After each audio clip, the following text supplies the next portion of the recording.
먼저 누가복음 24장 50절부터 53절까지 먼저 보겠습니다. 141면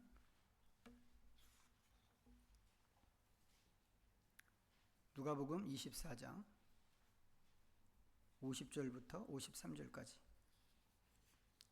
찾으셨으면 우리 함께 읽겠습니다. 예수께서 그들을 데리고 베다니 앞까지 나가사 손을 들어 그들에게 축복하시더니 축복하실 때 그들을 떠나 하늘로 올려지시니 그들이 그에게 경배하고 큰 기쁨으로 예루살렘에 돌아가 늘 성전에서 하나님을 찬송하니라. 아멘. 자, 한 군데 더 사도행전 1장입니다. 자, 187면 사도행전 1장 1절부터 11절까지 읽겠습니다. 데오빌로여, 내가 먼저 쓴 글에는 무릇 예수께서 행하시며 가르치시기를 시작하신부터 그가 택하신 사도들에게 성령으로 명하시고 승천하신 날까지의 일을 기록하였노라. 그가 고난 받으신 후에 또한 그들에게 확실한 많은 증거로 친히 살아계심을 나타내사 40일 동안 그들에게 보이시며 하나님 나라의 일을 말씀하시니라. 사도와 함께 모이사 그들에게 분부하여 이르시되 예루살렘을 떠나지 말고 내게서 들은 바 아버지께서 약속하신 것을 기다리라. 요한은 물로 세례를 베풀었으나 너희는 몇 날이 못되어 성령으로 세례를 받으리라 하셨느니라. 그들이 모였을 때 예수께 여쭈어 이르되 주께서 이스라엘 나라를 회복하심이 이때니까 하니 이르시되 때와 시기는 아버지께서 자기의 권한에 두셨으니 너희가 알 바 아니요 오직 성령이 너희에게 임하시면 너희가 권능을 받고 예루살렘과 온 유대와 사마리아와 땅끝까지 이르러 내 증인이 되리라 하시니라. 이 말씀을 마치시고 그들이 보는데 올려져 가시니 구름이 그를 가리어 보이지 않게 하더라. 올라가실 때 제자들이 자세히 하늘을 쳐다보고 있는데 흰옷 입은 두 사람이 그들 곁에 서서 이르되 갈릴리 사람들아 어찌하여 서서 하늘을 쳐다보느냐. 너희 가운데서 하늘로 올려지신 이 예수는 하늘로 가심을 본 그대로 오시리라 하였느니라. 아멘. 우리가 지금 구원의 절기 중에서 성령의 절기 구간에 있습니다. 자, 오늘은 성령의 절기 두 번째 주일이고 이제 지난주부터 시작해서 성령님과 관련된 말씀을 좀 나누고 있습니다. 오늘은 승천과 성령이라고 이제 제목을 붙였는데 사실 승천의 의미는 이제 승천절 직후에 이제 있었던 주일 말씀에서 좀 나누었고 또 성령에 대해서는 성령 강림절에 좀 말씀을 나눴습니다. 그런데도 이제 오늘 이 둘을 이제 다시 연결지어서 좀 이야기하는 것은 이제 그때 나눈 말씀에서 좀 더 보충해야 되는 그런 내용이 있고 또 앞으로 나눌 말씀을 대할 때 우리가 나갈 방향과 목표를 놓치지 않기 위해서 오늘 이제 이런 주제로 말씀을 나눈다고 하는 것 좀 생각하면 좋겠습니다. 자, 오늘 이 얘기를 하기 위해서 누가복음과 사도행전 이제 두 곳 말씀을 읽었는데 이제 누가복음은 이제 누가복음의 마지막 단락이고 이제 사도행전은 또 시작하는 단락입니다. 이 두 책은 누가가 쓴 책이죠. 우리가 그렇게 이제 이해하고 있는데 이제 원래 한 권으로 쓴 책은 아니었습니다. 이게 기간이 이렇게 좀 떨어져 있는 것을 보니까 한 권으로 쓴 책은 아니었는데 이제 그렇지만 교회 안에서는 한 권인 것처럼 읽힌 책이 이제 누가복음과 사도행전이고 심지어는 이제 학자들 사이에서는 이제 누가행전이라고 이렇게 붙여서 이야기하기도 합니다. 이렇게 한 권으로 읽힌 이유는 이제 이 두 책의 내용이 서로 연결된 이야기이기 때문에 그렇습니다. 그러다 보니까 우리가 오늘도 이제 읽기는 두 책의 마지막과 시작 이렇게 읽었지만 이제 지금 읽은 이 단락들이 사실은 서로 겹치는 이야기로 되어 있습니다. 다만 이제 누가복음에서 읽은 말씀은 이 이야기를 좀 짧게 요약해서 이제 보여주고 있고 또 이제 사도행전은 그 이야기를 좀 더 길게 자세하게 풀어서 이야기한다는 이제 그런 차이가 있습니다. 이게 이제 이 말씀은 이제 그냥 줄여서 이야기하면 예수님의 승천을 보여주는 그런 말씀이죠. 그런데 이제 승천 직전에 예수님께서 성령을 기다리라고 하는 말씀을 하셨고, 이제 성령이 오시면 이 제자들, 성령 받은 제자들이 어떻게 될지 이제 그것을 말씀하시는 내용입니다. 성령에 대해서는 이제 지난번에 본 요한복음에서 예수님께서 좀 길게 말씀하신 내용이 있습니다. 그런데 이제 제자들과 헤어지는 마지막 순간인데 이 순간에 성령 얘기를 다시 하시는 거란 말이죠. 그러다 보니까 제자들도 이게 얼마나 중요한 이야기일까를 생각하고 또 알아챘던 것 같아요. 그래서 한 목소리로 예수님에게 질문을 하는데 이 질문이 6절입니다. 사도행전에 나오는 본문 6절 말씀 다시 한번 보시죠. 다시 읽어보겠습니다. 시작. 그들이 모였을 때에 예수께 여쭈어 이르되 주께서 이스라엘 나라를 회복하심이 이때니까 하니. 이때쯤 되면 이제 지금 이 제자들과 예수님 사이에 질문이 오고 가는 이때쯤 되면 예수님을 구원자로 오신 메시아, 하나님의 메시아라고 믿는 사람들이 꽤 많이 생긴 그런 시점입니다. 세례 요한부터 시작해서 나다나엘, 또 아니면 베드로, 도마, 또 누가 있나요? 마르다. 우리가 이제 성경에서 우리가 찾은 사람들만 해도 벌써 여러 명이란 말이죠. 이 사람들을 포함해서 예수님을 믿지 않는 사람들 중에서도 사실 대부분의 이스라엘 사람들이 하나님이 보내신 메시아를 기다리고 있는 중인데, 이 사람들이 생각하는 이 메시아라고 하는 게 어떤 존재인가 하면 항상 다윗의 왕국 이스라엘을 회복시키는 왕으로서의 메시아였습니다. 제자들도 예수님이 그런 왕이 될 거라고 생각하고 쫓아다녔단 말이죠. 그리고 예수님을 따라서 예수님 뒤를 쫓아오면서 늘 제자들이 생각한 게 뭐였어요? 예수님의 나라가 되면 내가 얼마나 높은 자리를 차지하게 될까? 이거였단 말이죠. 그것 가지고 자기네들끼리 경쟁하고 다투고 싸우고 그렇게도 했습니다. 그런데 예수님께서 이제 제자들이 기대할 때는 그 예수님이 나라를 되찾아 줄 분이라고 기대를 했는데, 그런 예수님께서는 오히려 나라를 되찾을 생각은 안 하시고 항상 엉뚱한 말씀을 하셨단 말이죠. 예루살렘에 가서 죽는다 라든지, 아니면 이제 내가 너네들을 떠난다 이런 이야기를 하셨는데, 그런 말씀을 하실 때마다 제자들은 이게 무슨 소리지? 이해를 할 수 없었습니다. 이제 그러다가 시간은 계속 흘러갔고, 그 시간이 흐르는 중에 예수님께서 죽으시고 또 다시 부활하시고 하면서 이제 여기까지 왔단 말이죠. 여기까지 왔는데 지금은 어느 시점인가 예수님이 진짜 제자들을 떠나가시는 그런 자리인 것입니다. 그런데 떠나가시는 자리에서 하시는 말씀이 하나님이 약속하신 성령을 기다리라고 하시는 겁니다. 이 제자들 입장에서는 예수님이 나라를 되찾고 이스라엘을 회복하실 거라고 지금까지 생각해 왔는데 예수님이 그렇게 안 하시고 그냥 떠나가시는 거란 말이죠. 예수님이 떠나가시고 그 대신 하나님이 약속하신 성령을 기다리라고, 성령이 오신다고 하니까 제자들 생각은 이런 거죠. 그럼 그때가 이스라엘이 회복된 때인가? 라고 생각을 한 겁니다. 이 이스라엘의 회복이라고 하는 주제가 워낙 오랫동안 유대인들한테는 소원 같은 것이었단 말이죠. 이제 그걸 생각하면 제자들이 아까 다시 읽었던 6절 말씀에서 하는 그런 질문, 이런 식의 질문을 하는 게 한편으로는 이해가 됩니다. 그런데 이제 그 앞에 있는 3절 말씀을 보면 제자들의 이 질문이 얼마나 한심한 질문인가를 또 생각할 수 있습니다. 3절 다시 보시겠습니다. 읽습니다. 시작. 그가 고난받으신 후에 또한 그들에게 확실한 많은 증거로 친히 살아계심을 나타내사 40일 동안 그들에게 보이시며 하나님 나라의 일을 말씀하시니라. 예수님께서 죽음에서 부활하시고 40일 동안 세상에 계셨죠.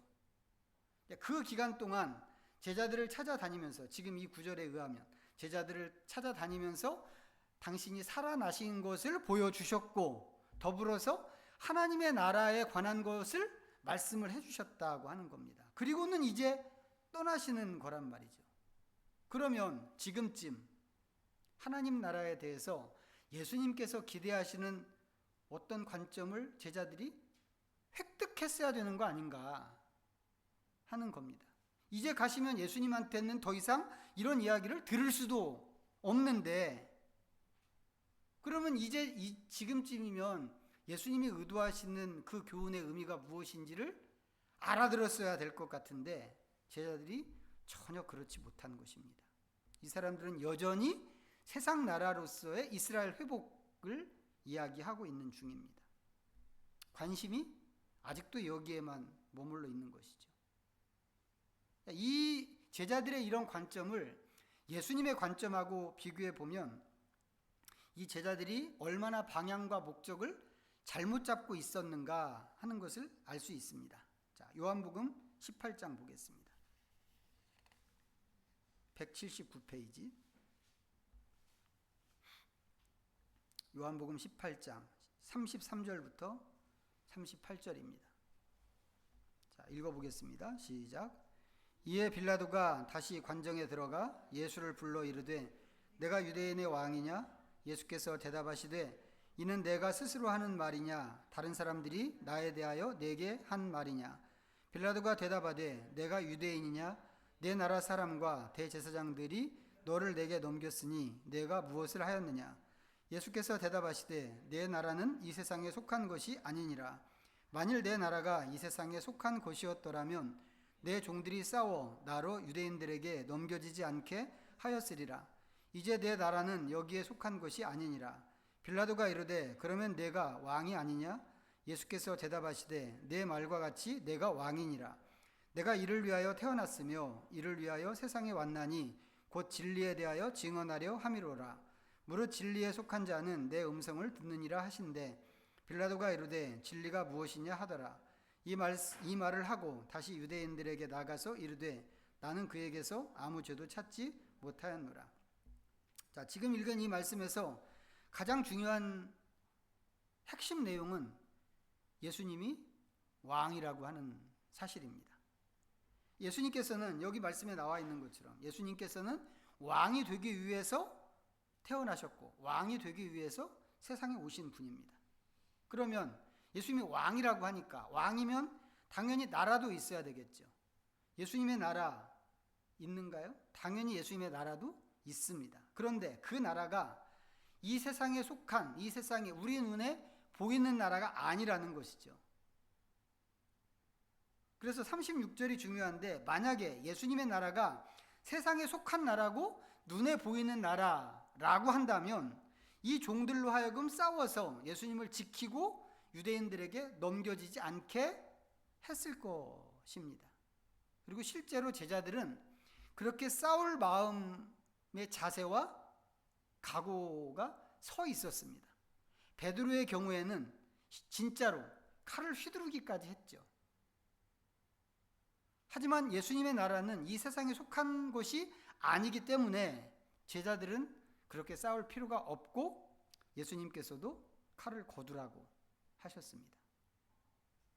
그러면 이 세상에 속하지 않은 예수님의 나라는 어디에 있나요?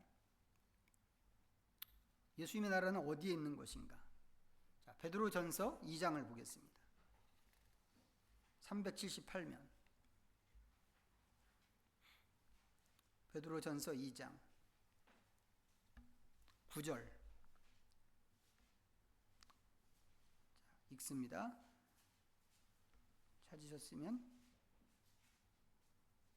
378면 2장 9절 시작. 그러나 너희는 택하신 족속이요 왕같은 제사장들이요 거룩한 나라요 그의 소유가 된 백성이니 이는 너희를 어두운 데서 불러내어 그의 기이한 빛에 들어가게 하신 이의 아름다운 덕을 선포하게 하려 하심이라. 예수님의 나라가 어디라는 건가요?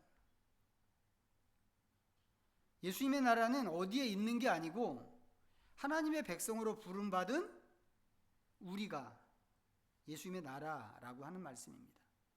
우리가 나라이면서 백성인 거죠. 그런데 예수님께서 승천하실 때까지 제자들 중에서 이 원리를 이해한 사람이 아무도 없었다고 하는 겁니다. 그러다 보니까 마지막 순간까지 땅에 있는 이스라엘의 회복을 제자들이 이야기하고 있는 것이죠. 정말 한심하기 짝이 없는 그런 일인데, 근데 이게 이 사람들만의 모습이 또 아닙니다. 지금도 21세기인 지금도 이러고 있는 사람들이 있습니다. 이건 조금 뭐 다른 이야기일 수 있지만 이 부분 좀 남은 시간에 좀 얘기하려고 하는데, 이게 뉴스에서 나온 얘기라 혹시 보신 분들도 계실지도 모르겠어요. 지난달 27일에 이스라엘 국회에서 예루살렘 조찬 기도회라는 게 있었다고 합니다. 이게 매년 있는 일이래요. 매년 있는 일이고 전 세계에서 이스라엘을 지지하는 사람들이 모이는 그런 기도회라고 합니다.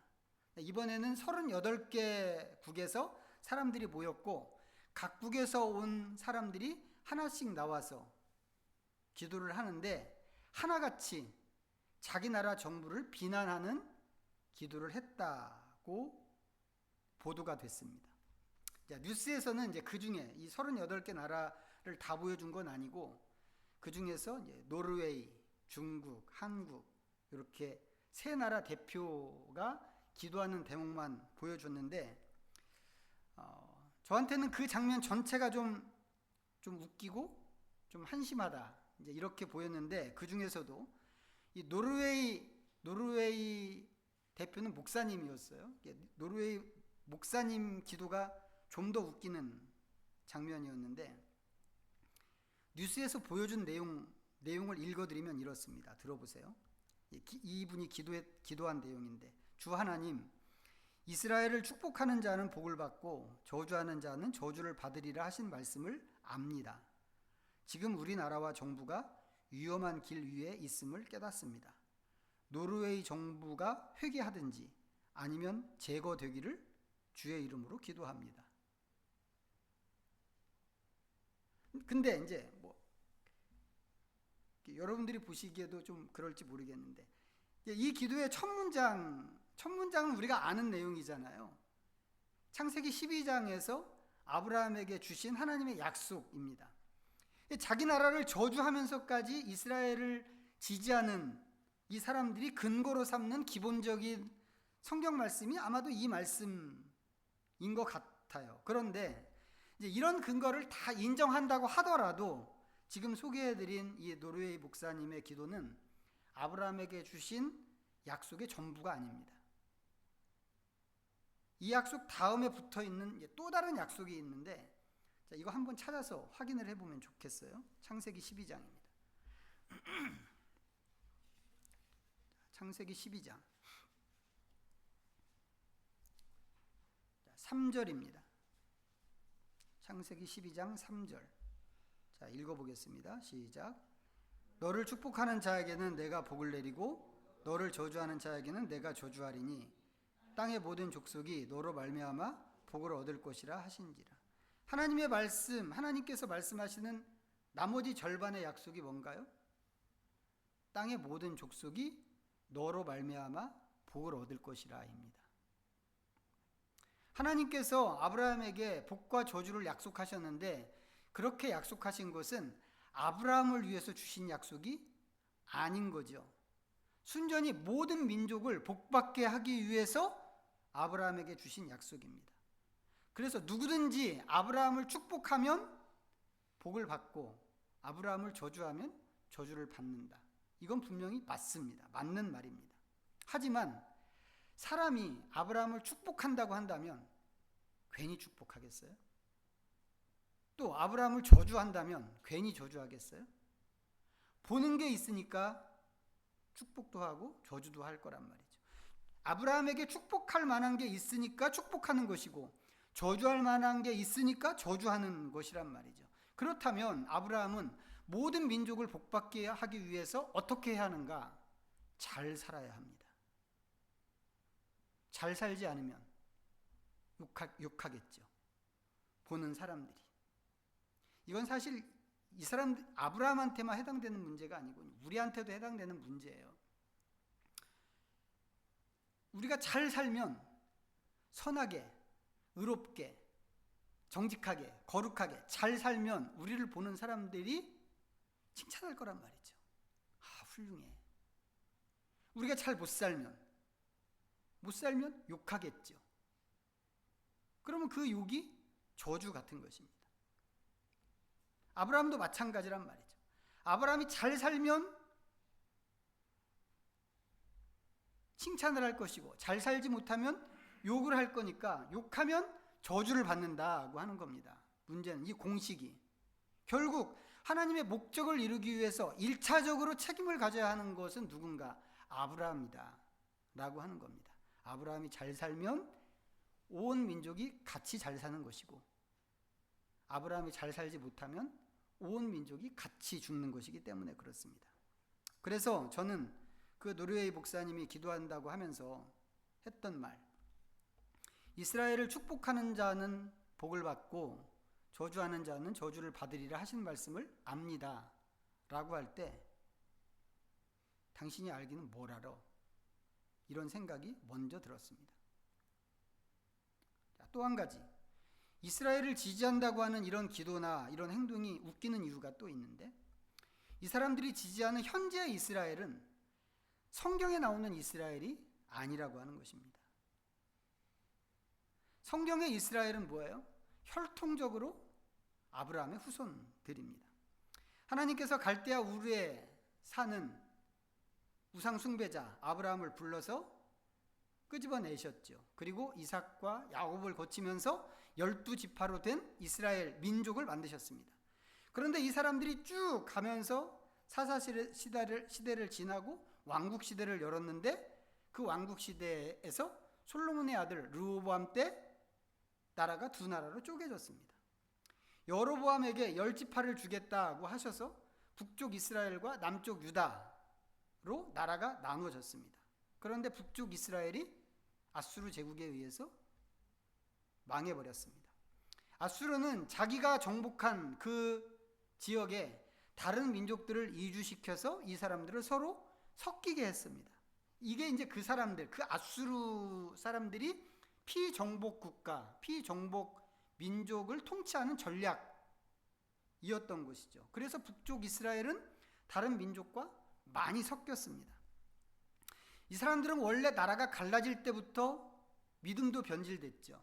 그래서 유월절도 잘 지키지 않고, 제사장도 아무나 돈만 주면 제사장 될 수 있게 하고, 예루살렘 성전에 가서 예배 드리는 거 못하게 막고, 이런 식으로 처음부터 그렇게 시작을 했는데, 그런 식으로 수백 년의 세월을 쭉 보냈고, 그러다가 망했고 다른 민족과 피가 섞였습니다. 그리고는 예수님 시대에 와서는 어떻게 됐나요?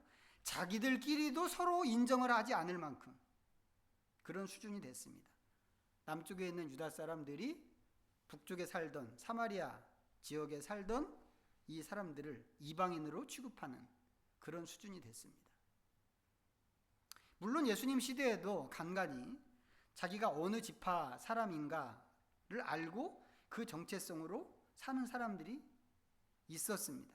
하지만 극히 소수였죠. 우리도 옛날부터 쓰던 족보들 다 있잖아요. 족보들 아시나요, 여러분들?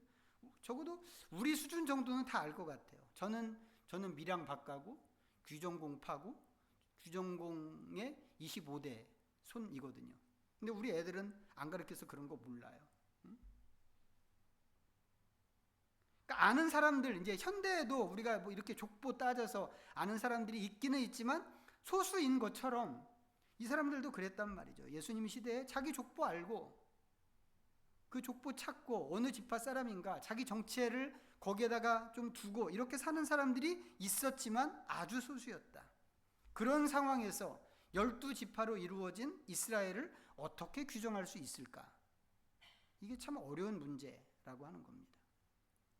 그런데 이건 오히려 약과입니다. 자, 이스라엘이 망하고 한 130여 년 지난 다음에 남쪽에 있는 사람도 망했습니다. 북쪽은 722년에 아수르에 의해서 망했고, 남쪽은 586년에 바벨론에 의해서 망했는데, 그 뒤로 이 사람들은 서기, 이거 지금 말씀드린 건 이제 서기 전인데, 서기 1948년까지 자기 국가를 가져보지 못했습니다. 지금 있는 이스라엘이 2차 대전 이후에 세워진 그때까지, 그 전까지는 자기 국가를 가져보지 못했단 말이죠. 근데 유대인들은 그 사이에 포로로 잡혀가기도 하고 지배하는 제국이 바뀌기도 하고 하면서 많이 뿔뿔이 흩어지게 됐습니다. 그러면서 역사 속에서 고난도 굉장히 많이 당했고 죽기도 많이 죽었죠. 뭐 우리가 알고 있는 것만 해도 히틀러 시대에 600만 명이 뭐 가스실에 가서 죽었다, 뭐 이런 얘기 들었는데 그것만이 아니라 그 이전에도 많이 죽었습니다. 너무 많이 죽어 나가니까 유대인으로서의 그 정체성을 처음 수준으로 지키는 게 아주 어려워졌습니다. 그래서 언제부터 그랬는지는 모르겠지만 이 사람들이 엄마가 유대인이면 유대인인 걸로 하자, 이렇게 정했습니다. 성경에서는 이런 거 없죠. 성경에서는 철저하게 남자의 혈통을 이야기하는데 상황이 이렇게 바뀌었다고 하는 겁니다.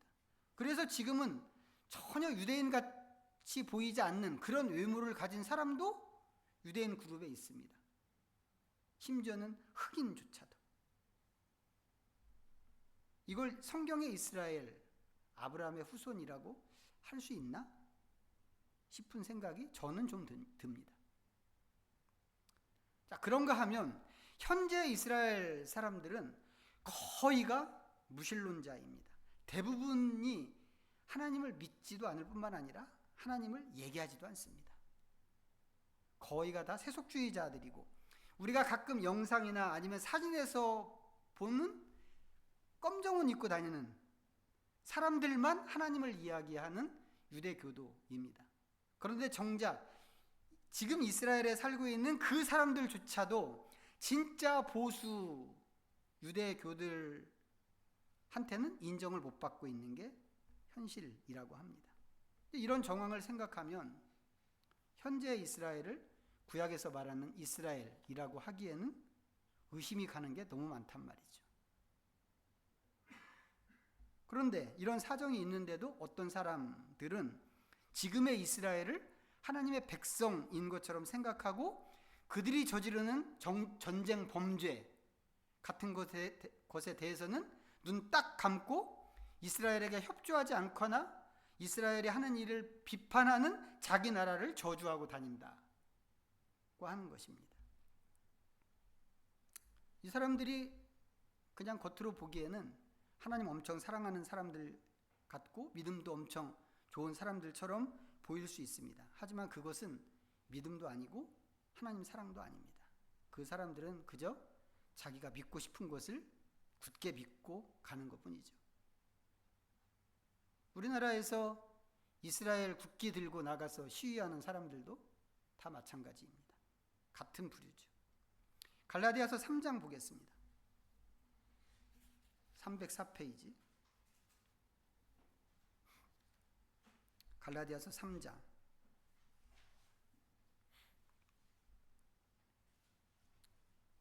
1절부터 14절까지 좀 깁니다만 같이 읽어보겠습니다. 3장 1절부터 시작. 어리석도다 갈라디아 사람들아, 예수 그리스도께서 십자가에 못 박히신 것이 너희 눈앞에 밝히 보이거늘 누가 너희를 꾀더냐? 내가 너희에게서 다만 이것을 알려 하노니 너희가 성령을 받은 것이 율법의 행위로냐 혹은 듣고 믿음으로냐? 너희가 이같이 어리석으냐? 성령으로 시작하였다가 이제는 육체로 마치겠느냐? 너희가 이같이 많은 괴로움을 헛되이 받았느냐? 과연 헛되냐? 너희에게 성령을 주시고 너희 가운데서 능력을 행하시는 이의 일이 율법의 행위에서냐 혹은 듣고 믿음에서냐? 아브라함이 하나님을 믿음에 그것을 그에게 의로 정하셨다 함과 같으니라. 그런즉 믿음으로 말미암은 자들은 아브라함의 자손인 줄 알지어다. 또 하나님이 이방을 믿음으로 말미암아 의로 정하실 것을 성경이 미리 알고 먼저 아브라함에게 복음을 전하되 모든 이방인이 너로 말미암아 복을 받으리라 하였느니라.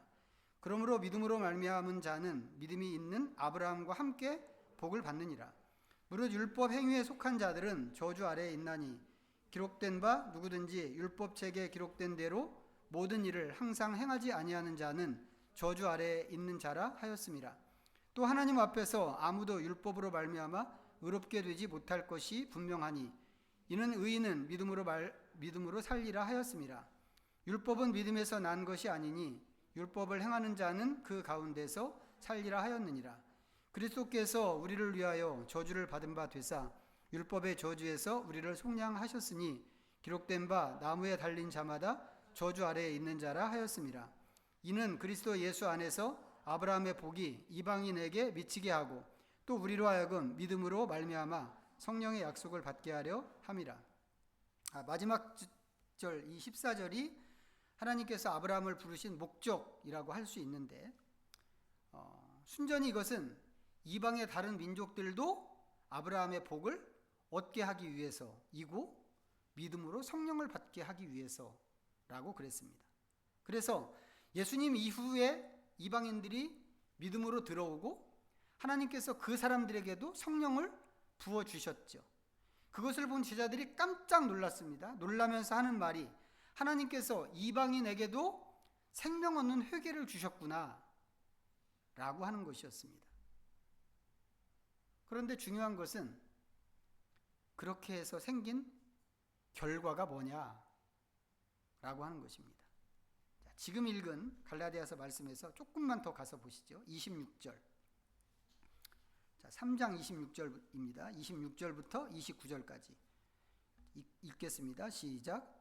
너희가 다 믿음으로 말미암아 그리스도 예수 안에서 하나님의 아들이 되었으니 누구든지 그리스도와 합하기 위하여 세례를 받은 자는 그리스도로 옷 입었느니라.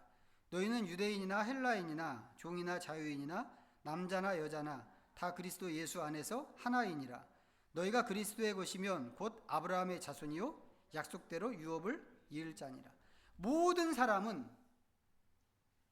예수님을 믿음으로 하나님의 자녀가 되는 것입니다. 여기에는 혈통이나 신분이나 아니면 성별, 인종 이런 것으로 사람을 구별하지 않습니다.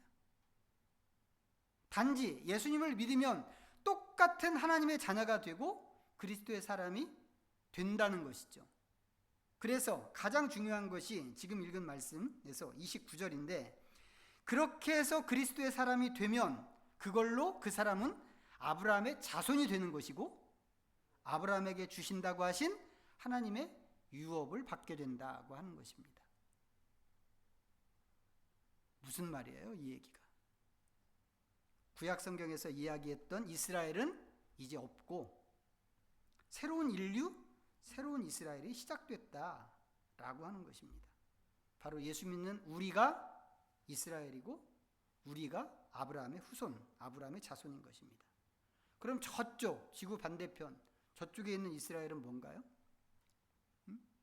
그 사람들은 예수 믿고 구원 얻어야 하는 세상의 수많은 사람들 중에 하나일 뿐인 거죠.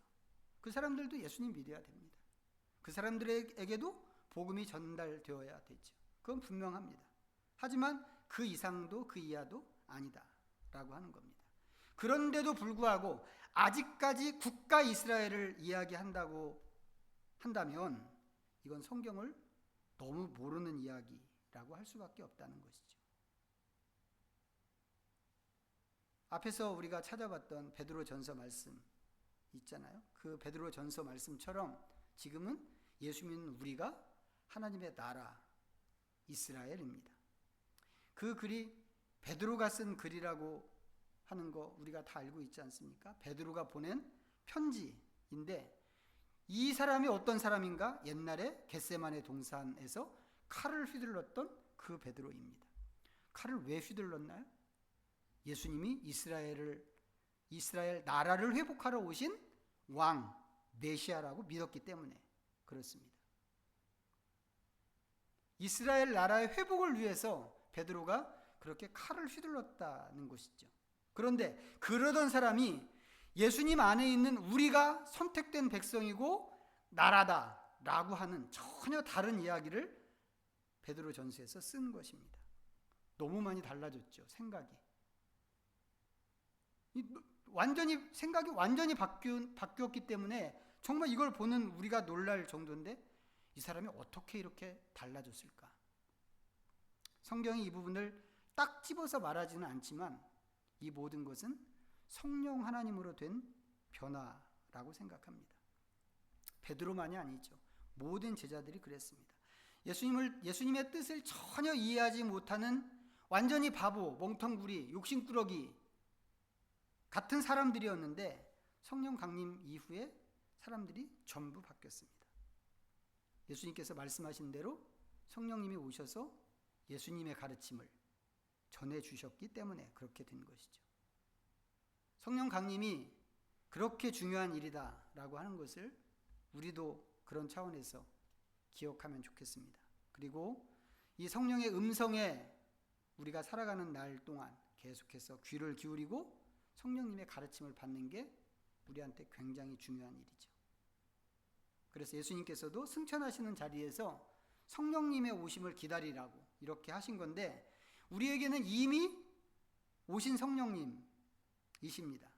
그렇지만 이 성령님을 늘 마음 중심에 모시고 우리 안에 계신 성령님이 자유롭게 기쁘게 활동할 수 있도록 우리 자신을 거룩하게 다듬고 가꾸고 하면서 성령 하나님과 깊은 교제하고 가르침을 받는 것을 꿈꾸고 그것을 위해서 기도하는 우리 믿음의 식구들이 다 되어야만 할 것입니다. 기도하겠습니다. 우리 잠시 묵상으로 하나님 앞에 나갑니다.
삼위일체 하나님, 이스라엘 나라의 회복을 꿈꾸던 제자들의 생각이 180도 바뀐 것이 정말 놀랍습니다.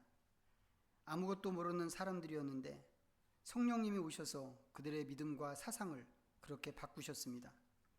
하지만 오늘도 변하기 전에 제자들 같은 생각으로 하나님을 보는 사람들이 있습니다. 이 시대야말로 성령님의 역사와 교훈이 필요한 이유입니다.